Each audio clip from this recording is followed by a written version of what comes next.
हम लोग chest x ray पढ़ रहे थे। चेस्ट एक्सरे का क्लास नंबर 11 है। हम लोगों को शुरू करना था हाइलम से। जैसे मान लीजिए कि हाइलम वो रीजन होता है, जैसे कि ये लंग्स है ना? तो जहाँ पे पल्मोनरी आर्टरी, पल्मोनरी वेन और ट्रैकिया इंटर करती है जिस जगह पे, उस जगह को हम लोग हाइलम बोलते हैं। ये दोनों साइड होता है, यानी कि ऐसा रीजन जहाँ पल्मोनरी आर्टरी, पल्मोनरी वेन और ट्रैकिया, अब पल्मोनरी वेन निकलेगी, पल्मोनरी आर्टरी जाएगी, ट्रैकिया जाएगी, इस जगह को हम लोग हाइलर रीजन बोलते हैं, हाइलम बोलते हैं। जैसे कि देखिए,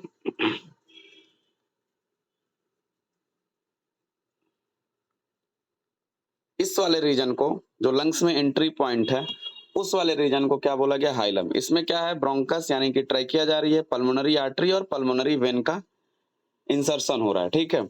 तो उस जगह को हम लोग हाइलम बोलते हैं। तो अगर इस हाइलम रीजन में कोई गड़बड़ी रहेगी, ठीक है, तो हमें एक्सरे में दिखेगा।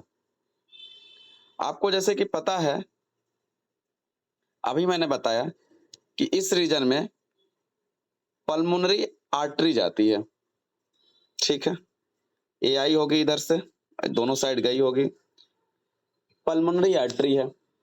पल्मोनरी आर्टरी हार्ट से ब्लड लेके आती है इस जगह से, राइट वेंट्रिकल से, और उसको ऑक्सीजनेटेड करके पल्मोनरी वेन लेके आती है और इसमें डाल देती है। ये सब बात आपको पता है। आपको पता है कि ब्लड एक फ्लूइड है। तो इस रीजन में, हाइलम वाले रीजन में, ग्रेविटी के वजह से यहाँ ज्यादा ब्लड दिखता है, यानी थोड़ा सा ये रेडियो ओपेक होता है, व्हाइट दिखता है थोड़ा सा, ठीक है, क्योंकि वहां ब्लड ज्यादा है। क्योंकि इधर से जो जा रही है पल्मोनरी वेन, उसका भी वहीं से निकलना है, तो वहां सब सारी कैपिलरीज आके वहीं पे मैच होंगी, जिसकी वजह से यहाँ पे ब्लड होगा, और इसकी भी कैपिलरीज की ब्रांचिंग यहाँ से होगी। इसकी मतलब पल्मोनरी आर्टरी की भी ब्रांचिंग होगी जब, तब भी वहां पे ब्लड ज्यादा दिखेगा।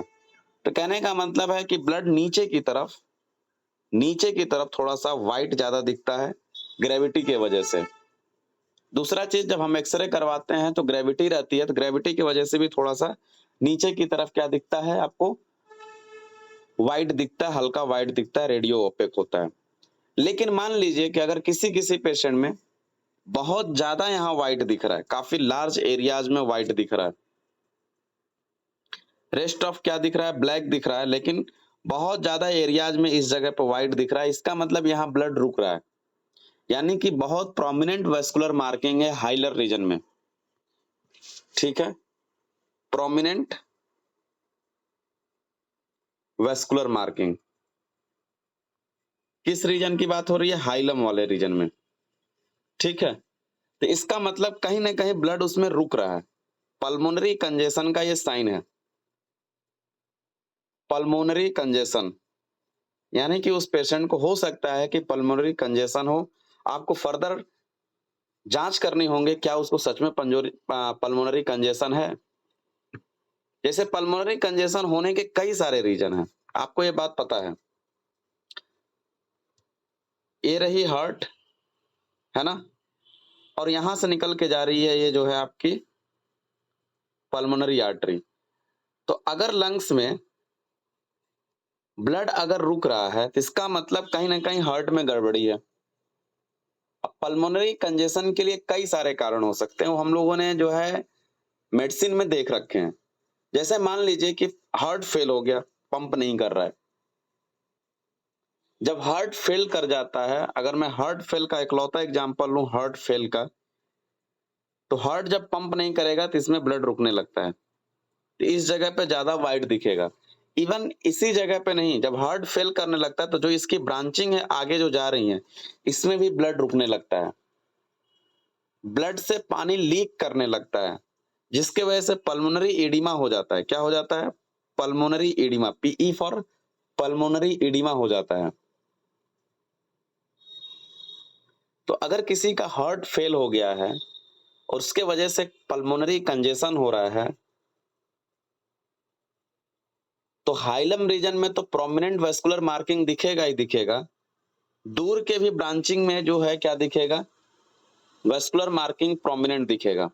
तो जब हार्ट फेल के केस में जब आप एक्सरे को देखते हो तो आपको ऐसे दिखेगा, इस तरह से। मतलब मैं बहुत मोटा बना रहा हूं, लेकिन बहुत फाइन लाइन दिखेगी, क्योंकि उस जगह पे क्या हुआ है, इडिमा हो गया है, उस जगह पे ब्लड रुका हुआ है। तो इसको बोला जाता है करली बी लाइन। करली बी लाइन, करली बी लाइन जो है आपको किस में देखने को मिलता है, हार्ट फेल्योर के केस में देखने को मिलेगा। हार्ट फेल्योर के केस में मान लीजिए लेफ्ट वेंट्रिकुलर फेल्योर हो गया, लेफ्ट वेंट्रिकल हार्ट फेल पूरा एक चैप्टर हम लोगों ने पढ़ा है, उसमें कई सारे कारण दिखाए गए हैं। तो लेफ्ट वेंट्रिकल अगर फेल कर जाएगा तब भी वहां पे क्या हो जाएगा, पल्मोनरी कंजेशन हो जाएगा, क्योंकि इधर से ब्लड जो आ रहा है, ये ब्लड नीचे तो आ रहा है लेकिन ये पंप नहीं कर रहा है, यहाँ कंजेशन, फिर इस जगह कंजेशन, फिर इधर कंजेशन, जब इसमें कंजेशन तो इसमें भी कंजेशन। नए लोगों को थोड़ा सा दिक्कत हो रहा होगा जो मेडिसिन नहीं पढ़े होंगे, अदरवाइज जो लोग शुरू से कनेक्ट हैं उनको ये बात समझ में आ रही होगी मैं कहना क्या चाहता हूं। तो अगर किसी को हार्ट फेल है तो ये देख रहे हैं आप, इस रीजन में देखिए कितना ज्यादा जो है आपको क्या दिख रहा है, ब्लड दिख रहा है, ऐसा लग रहा है पल्मोनरी कंजेशन है। और दूसरा देखिए, अगर आप इसको जूम करके देखोगे तो आपको करली बी लाइन, सीधी सीधी ऐसे लाइनें दिख रही हैं, ऐसा लग रहा है कि लंग्स फट गया है, जैसे ठंडियों में हील्स क्रैक हो जाते हैं उस तरह से ऐसा लग रहा है, दिख रहा है करली। इसको बोला जाता है करली वीनाइन, साइंटिस्ट के नाम पे है, जो भी हो, ठीक है। तो इतना ज्यादा वेस्कुलर मार्किंग प्रोमिनेंट है और आपको ये देख के लग रहा है कि नहीं ये ब्रोंकस नहीं है। हमने बोला था ना कि अगर म्यूकस होगा तब भी वेस्कुलर मार्किंग प्रोमिनेंट दिखेगा, लेकिन वहां पे हमने लिखाया था ब्रोंको वेस्कुलर मार्किंग, यानी ब्रोंकस भी दिखेगा। मान लीजिए ब्रोंकस चल रही है तो उसके अगल बगल में प्रोमिनेंट मार्किंग दिखेगी, यानी कि ब्लड वेसल्स में भी रुक रहा है और ब्रोंकस में म्यूकस भी है, वो हमने पीछे पढ़ाया था। यहाँ पे सिर्फ वेस्कुलर मार्किंग दिखेगी, ठीक है। तो इस चीज का ध्यान रखिएगा। तो Kerley B line is the significant of heart fail. कभी कभी क्या होता है कि, आगे बढ़ते हैं, कभी कभी क्या होता है जैसे मान लीजिए हार्ट है,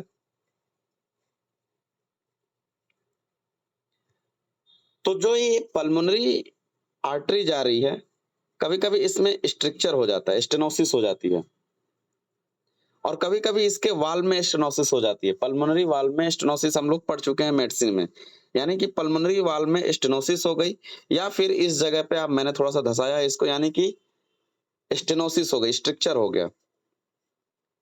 ये दोनों कंडीशन में अगर इस जगह पे दब जाए, एक बीमारी है, स्टेनोसिस हो जाए या फिर वाल में स्टेनोसिस हो जाए, ध्यान दीजिएगा, यानी कि जब आपकी राइट वेंट्रिकल ब्लड पंप करेगी तो इसके वाल्व में स्ट्रक्चर होने की वजह से या फिर वाल्व में स्टेनोसिस यानी वाल्व जाम होने की वजह से इसमें ब्लड कम जाएगा।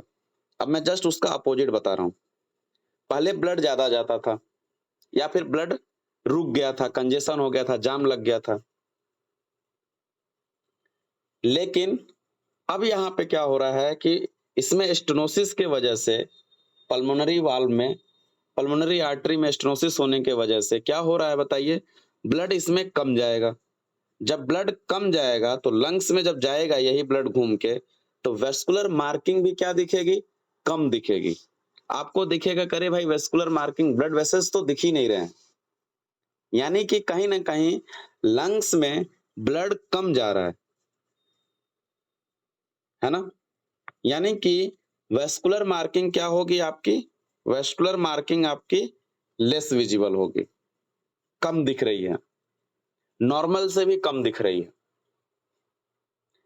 ऐसा लगता है, याद करिए इम्फाइसीमा के केस में जब हमने बताया था इम्फाइसीमा, वहां भी हमने बताया था कि ऐसा लगता है कि वेस्कुलर मार्किंग की प्रूनिंग कर गई है, ऐसे जाना चाहिए था पूरा आगे तक, यहां तक, लेकिन ऐसा लग रहा है यहां से कट गया है, प्रूनिंग ऑफ वेस्कुलर मार्किंग।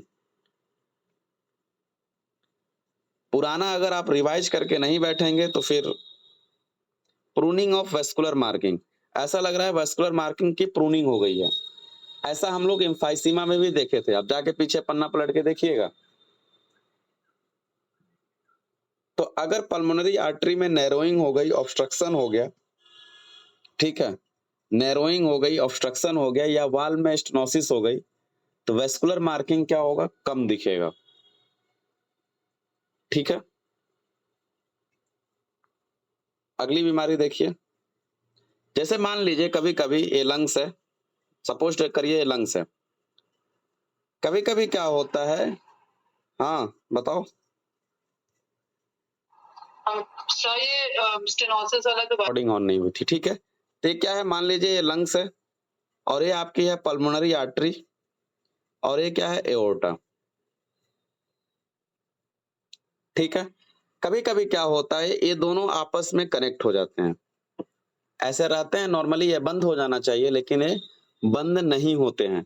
मान लीजिए किसी बच्चे में खुला ही रह गया, बंद नहीं हुआ डिलीवरी के बाद से भी, तो इस बीमारी को बोला जाता है पीडीए, पेटेंट।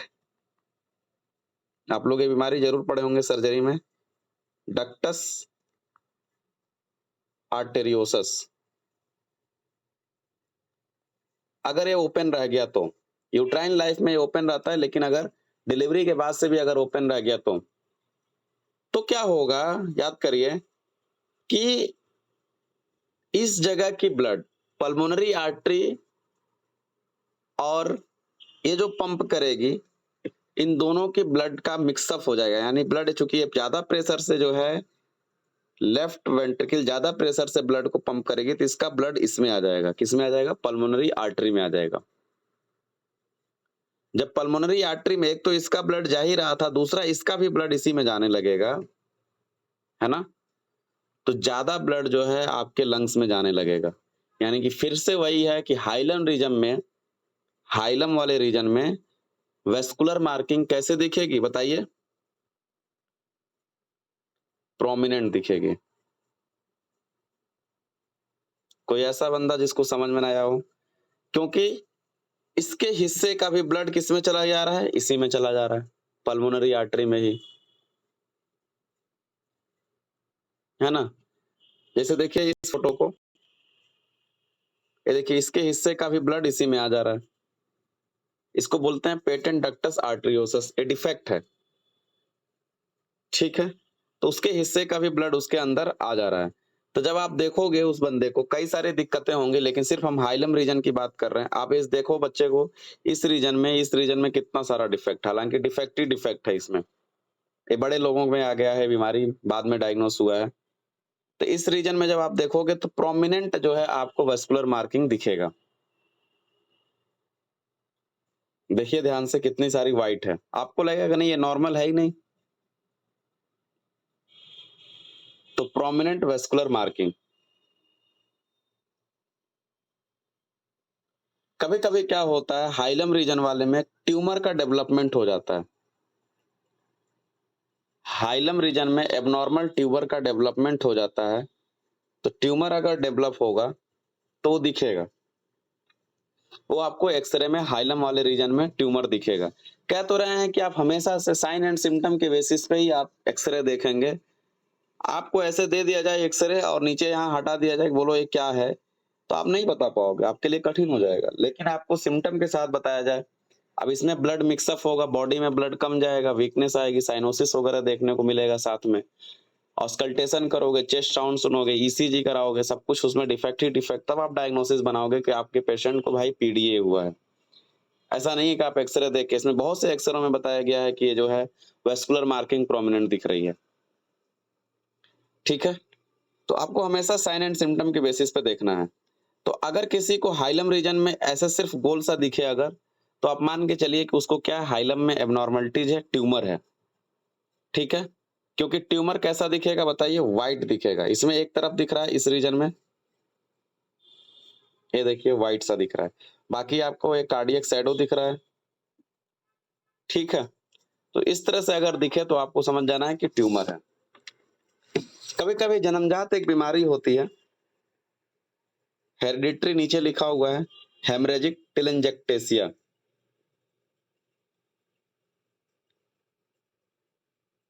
ठीक है। जैसे कि मान लीजिए कि पल्मोनरी आर्टरी है, कोई भी आर्टरी होती है इसमें, हम लंग्स की अगर बात करें तो जैसे कि ये गई और आगे कई सारे डिवीजन हो गए, ठीक है। तो जो एंड पॉइंट होता है ना, यहाँ से जो है फट जाती है, एंड पॉइंट से आर्टरी जो है क्या हो जाती है, डायलेट कर जाती है, बाद में ये फट जाती है, ब्रस्ट कर जाती है और ब्लीड कर जाती है।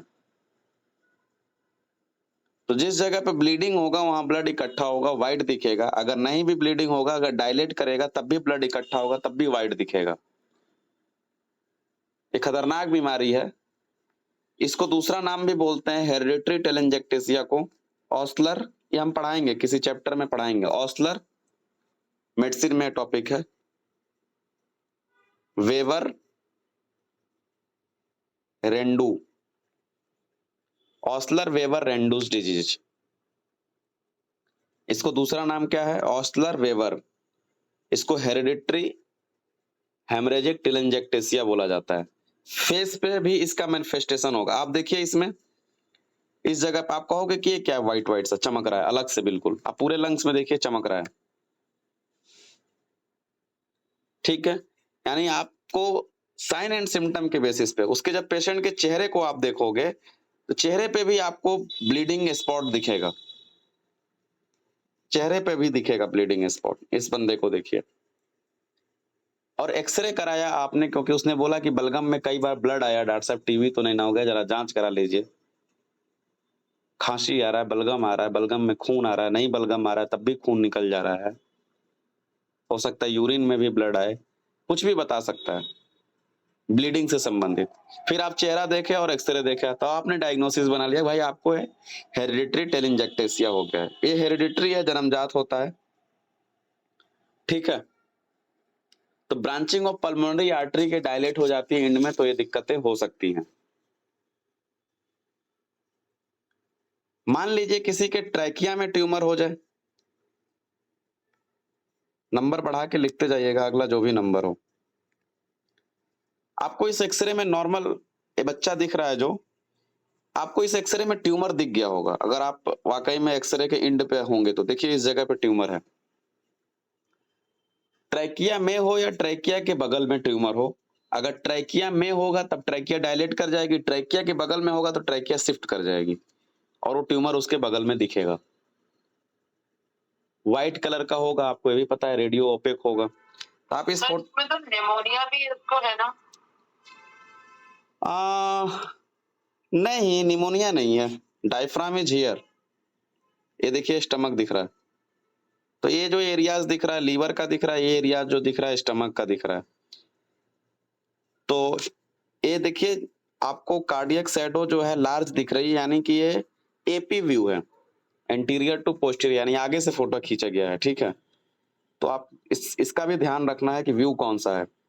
तो व्यू जब आप देखोगे तो लार्जर दिखेगी और लंग्स छोटा दिखेगा तो आप कंफ्यूज कर जाओगे, ठीक है। तो ये जो है निमोनिया तो नहीं कह सकते हैं इसको, निमोनिया नहीं है इसको, क्योंकि स्टमक यहाँ दिख रहा है, तो उसके हिसाब से तो ये ठीक है, ओके है, इधर लीवर होगा इसका मतलब। देखिए इस जगह पे ट्यूमर आपको क्लियर कट दिख रहा है। अगर यहाँ स्टमक नहीं दिखता, ये ब्लैक ना दिखता, तब थोड़ा सा आपको डाउट हो सकता था, ठीक है। या फिर कार्डियक शैडो और नीचे तक दिखती। भाई निमोनिया केस में कार्डियक शैडो और नीचे दिखेगी और लंग्स में क्या होगा, पानी भरा हैगा, ठीक है, प्लूरल इफ्यूजन या कंसोलिडेशन होगा। इस जगह पे देखिए ट्यूमर डेवलप हुआ और ट्यूमर ने क्या किया, ट्रैकिया को शिफ्ट कर दिया, बिल्कुल क्लियर कट दिख रहा है, ठीक है। फोटो बनाते चलिएगा, हल्का हल्का अपना आउटलाइन बना लीजिएगा। हम एक स्क्रीन पे पढ़ा रहे हैं, इसका मतलब ये नहीं कि आप फोटो बनाना भूल जाएं, ठीक है। अगर आप नीचे वाला एक्सरे देखेंगे तो आप क्या डायग्नोसिस बनाओगे इन दोनों को। ट्यूमर तो चलो इसमें ट्यूमर दिख रहा है, छोड़ो ट्यूमर, अगर छोड़ दो, लंग्स को अगर देख के हम पूछें क्या डायग्नोसिस बनाओगे तो क्या बनाओगे,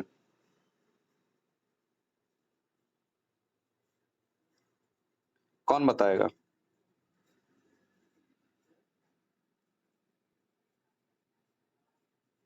इसको देख के बनाइए,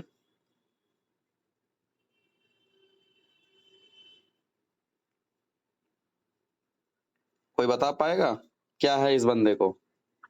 बस ये COPD. हाँ, ये पेशेंट को सीओपीडी है, इम्फाइसीमा है। देखिए नॉर्मल से ज्यादा ब्लैक दिख रहा है, पहली बात। दूसरी बात, कार्डियक साइड ट्यूबुलर हो गया है, मतलब लॉन्ग दिख रहा है, ट्यूबुलर दिख रहा है। इसका मतलब कहीं ना कहीं लंग्स इसके ऊपर चढ़ गया है। तो आपको पुरानी चीजें रिवाइज रखनी पड़ेगी, तभी आपको याद होगा। लेकिन आपको क्लियर कट इसमें ट्यूमर भी दिख रहा है। अगर हम इसको जूम करके दिखाएं तो देखो यहाँ ट्रैकिया इधर शिफ्ट हो रही है, दिख रहा है, हल्की सी ट्रैकिया घूमी है। कहने का मतलब है कि आपको हर एक तरीके से देखना है। ट्यूमर होगा तो आपको बाहर से दिखेगा सूजन गले के आसपास, ठीक है। जैसे मान लीजिए किसी को ग्वाइटर है, रेट्रो एक्सटर्नल ग्वाइटर, ग्वाइटर को यहाँ होना चाहिए था, लेकिन ये आ गए एक्सटर्नम के पास। एबनॉर्मलिटी या डिस्प्लेस ट्रैकिया, ट्रैकिया को ये दबा देगा। नॉर्मल ग्वाइटर कहाँ होना चाहिए बताइए? थायराइड ग्लैंड कहाँ होनी चाहिए? इस जगह पे होना चाहिए। लेकिन अब रेट्रो एक्सटर्नल यानी कि नीचे उतर गया और एक्सटर्नल में चला गया। तो जब आप एक्सरे खिंचवाओगे तो ये रेट्रो एक्सटर्नल ग्वाइटर आपको दिख जाएगा एक्सरे में। आप कहोगे कैसे जानेंगे? तो जानोगे क्यों नहीं, क्योंकि बाहर से भी तो ग्वाइटर दिखेगा। देखिए इस बंदे को बाद में देखिए, नीचे वाले फोटो में देखिए कितना भयंकर है। आप कहोगे कि कैसे जानेंगे? तो जानोगे, ऐसे जानोगे, ऐसे जानोगे आप, ऐसे ऐसे देख के लग रहा है बाहर से, ऐसे जानोगे आप। इस बंदी को बाहर से देखिए, तो बाहर से जितना बड़ा दिखेगा उतना ही एक्सरे में भी दिखेगा। साइन एंड सिम्टम ये देखिए कितना बड़ा है। अब अगर यही ग्वाइटर बाहर ना दिखे, भाई इतना बड़ा है तो बाहर ना दिखे, इसका मतलब है लंग्स में कोई अफेक्शन है, फिर लंग्स का सिम्टम बताएगा वो। तो आपको हर एक वाइड एंगल में देखना है एक्सरे को। ऐसा नहीं है कि आपके पास एक्सरे कोई ला के दे दिया और आप बता दो क्या हुआ है। इस जगह पे देखिए, यानी कि कहीं ना कहीं ये पेशेंट को दिखेगा। आपको सामने पेशेंट बैठा है और आप देख रहे हो उसका, आप एक्सरे करा के देखना चाह रहे हो कि क्या ये दिक्कत है इसमें, ठीक है। तो रेट्रो एक्सटर्नल ग्वाइटर ये ट्राइकिया को डिस्प्लेस कर दिया, इस जगह पे हुआ। देखिए ट्राइकिया इधर चली गई है, ध्यान से देखेंगे तो आपको दिखेगा। कभी कभी ट्राइकिया के चारों तरफ ये जो लिम्फ नोड है, इस लिम्फ नोड में कैंसर हो जाता है या टीबी हो जाता है। दोनों के कंडीशन में लिम्फ नोड की साइज जो है बढ़ जाती है। ट्रैकिया के चारों तरफ छोटे छोटे लिम्फ नोड होते हैं, पैराट्रैकियल लिम्फ नोड बोलते हैं। तो अगर इनकी साइज, अगर टीबी हो गया इसमें, तो इनकी साइज बढ़ जाएगी। आपको बाहर से भी छोटे छोटे ट्यूमर्स, गांठें दिखेंगे गले के आसपास, है ना।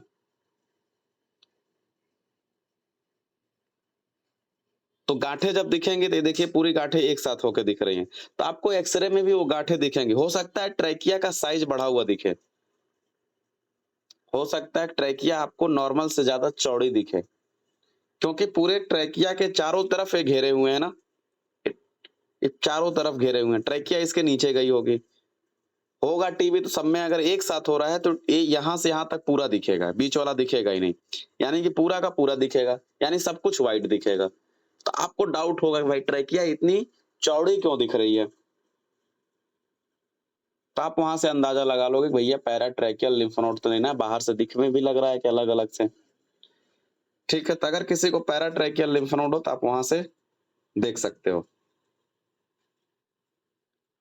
बॉस बहुत दोबारा बता दीजिए। मान लीजिए किसी को वूफिंग कफ हो रहा है, क्रॉप के सिम्टम, बार्किंग कफ हो रहा है, वूफिंग कफ नहीं बार्किंग कफ, ठीक है। लैरेंजियो ट्रैकियो ब्रोंकाइटिस इसको बोला जाता है, लैरेंजियो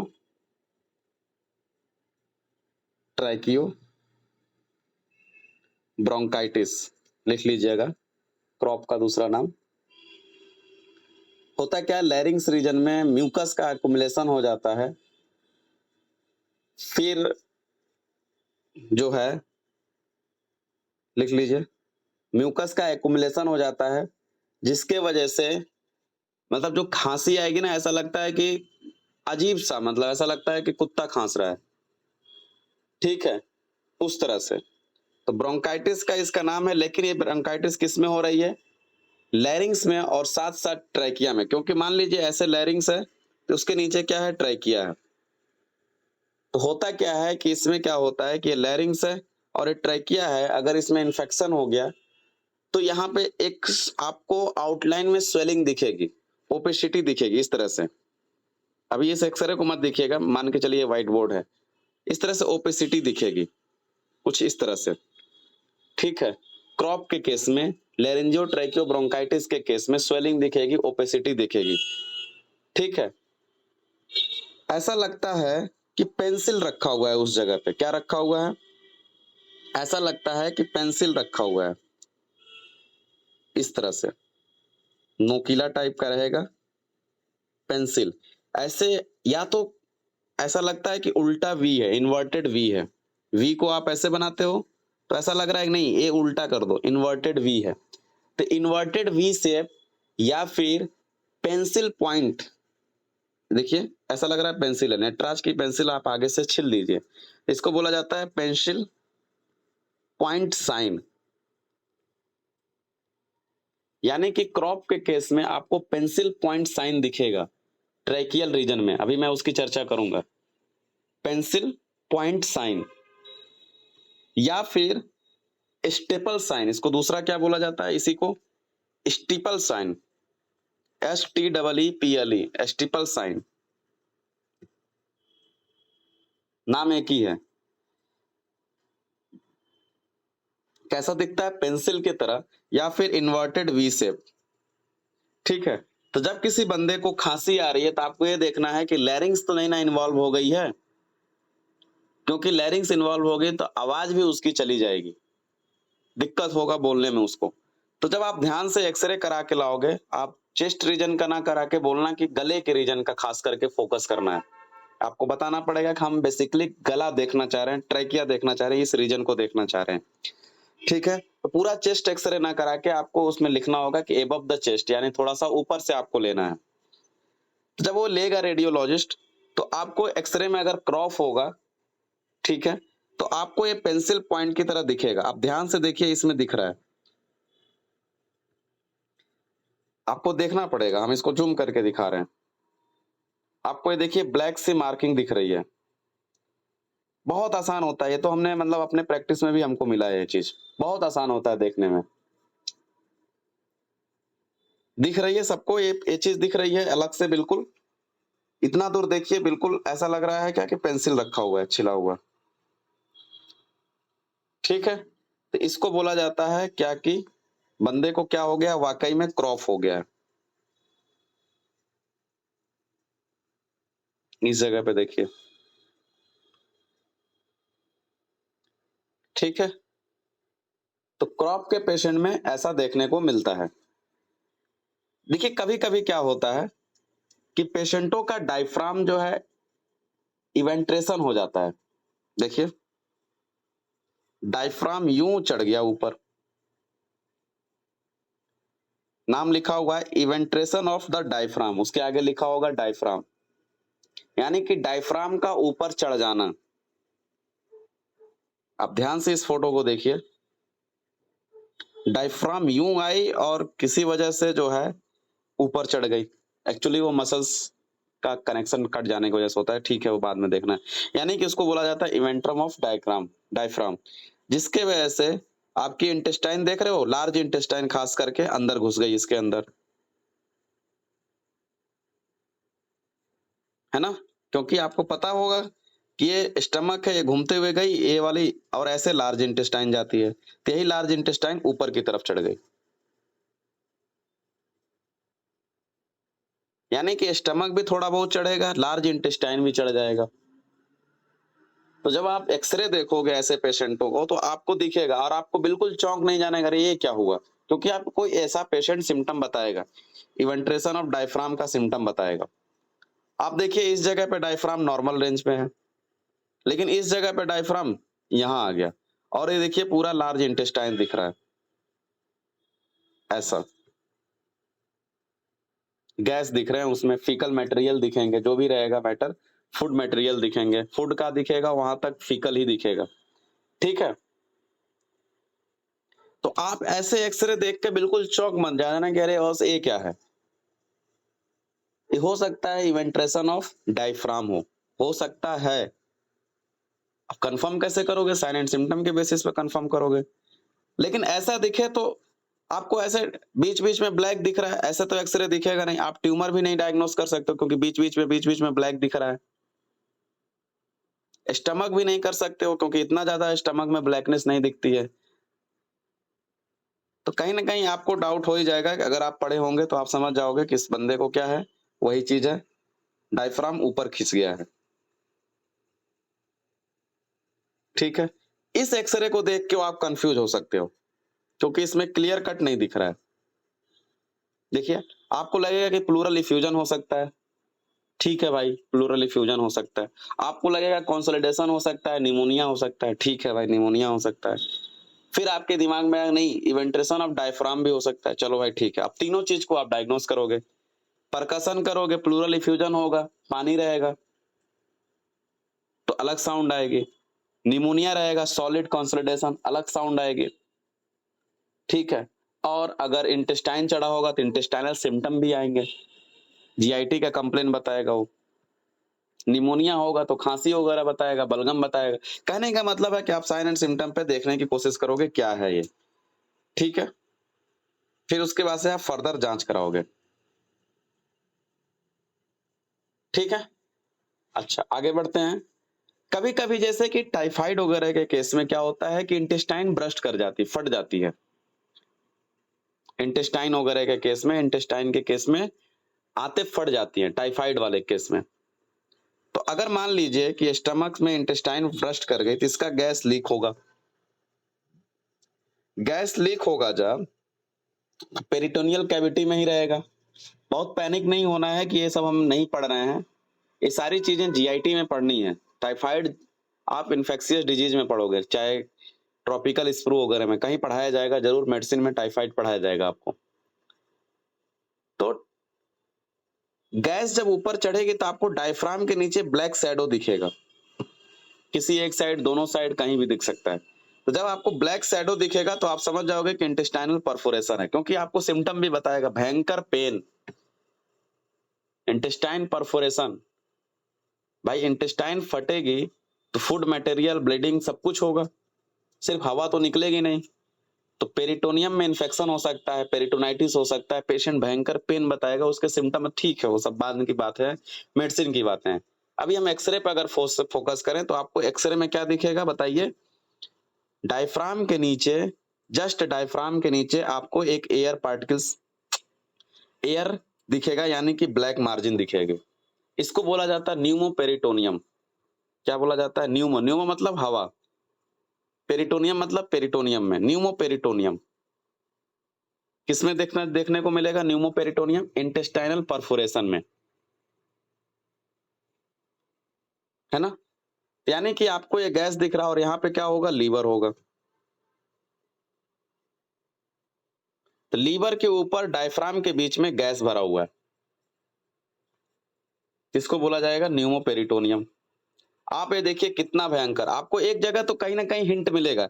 जो डायफ्राम है, diaphragm is the muscles, muscles is the solid organ, यूं बोल दें समझने के लिए, तो सॉलिड इज द व्हाइट, यानी बीच में तो आपको एक हल्का व्हाइट तो दिखेगा ही दिखेगा। लेकिन उसके बाद से देखिए कितनी सारी गैस भरी है। ये बंदा बचा भी होगा कि नहीं बचा होगा पता नहीं। ये देखिए कितना ज्यादा गैस उसके अंदर भरा हुआ है, न्यूमोपेरिटोनियम। आप कहोगे कैसे साहब? जीआईटी का कंप्लेन रहेगा भी, और आपको ये डायफ्राम दिख भी रहा है। ये देखिए हल्का डायफ्राम इधर, हल्का डायफ्राम इधर। आप कहोगे ऊपर नीचे, नहीं, वो तो फोटो खींचने का जो है वो है। नीचे वाले फोटो में देखिए, यहाँ पे ये एक डायफ्राम है और उसके नीचे क्या है? गैस भरी हुई है। एक लाइन दिख रही है ना आपको, वही समझ जाइए ये डायफ्राम है। बस वहीं से आप डायग्नोस कर ले जाओगे कि बंदे को क्या है, न्यूमोपेरिटोनिया, इंटेस्टाइन फट गई है ना? तो ये ओवरऑल व्यू जो है आपका एक्सरे का रहा। ठीक है? एक्सरे, एक्सरे के बारे में पढ़ना बहुत कुछ है, अलग अलग जगहों पे अलग अलग तरीकों के से एक्सरे होते हैं, वो आप लोग देखे ही हैं, देखते रहिएगा। मेरे तरफ से एक्सरे इतना काफी है, हमको लग रहा है मोर देन 150 एक्सरे हम लोग पढ़ चुके होंगे। तो आप इसको बार बार रिवाइज करिए, नोट्स बनाइए, नोट्स को देखिए और अपने ओपीडी में प्रैक्टिस करिए, देखने की कोशिश करिए क्या है। लेकिन बिना साइन एंड सिम्टम पूछे मत देखने की कोशिश करिए, नहीं तो गलत हो जाएगा। ठीक है, क्या हुआ? ऐसे देख सकते हैं आप, लेकिन ऐसा नहीं है कि आप बिल्कुल एकदम उसी तरह देखने लगें। ठीक है? एक्स-रे में कुछ चीज़ें जो है आपको नहीं बताई गई हैं, वो कॉमन सेंस की बात है कि एक्स-रे के नीचे नाम लिखा रहता है, मेल है, फीमेल है, ये भी लिखा रहता है, वो आप देख सकते हो। ऐज लिखा रहता है, ये भी आपको देखना होता है और किस डेट की एक्स-रे है, ये भी देखना होता है कि कब ये डेट कब खींचा गया है एक्स-रे, किस डेट की है, कितना पुराना एक्स-रे आप देख रहे हो। आप 2 साल पुराना एक्स-रे देख रहे हो, पेशेंट लेके आया है, गाँव के पेशेंट अक्सर लेके आते हैं, तो आपको ऐसा नहीं करना है, आपको नया एक्स-रे फिर से खिंचवाना है। तो एक्स-रे के बारे में टोटल 11 वीडियोज़ अपलोड हैं आपके चैनल्स पे, यूट्यूब पे। आप नोट डाउन करें और उसको समझने की कोशिश करें। ठीक है, थैंक यू।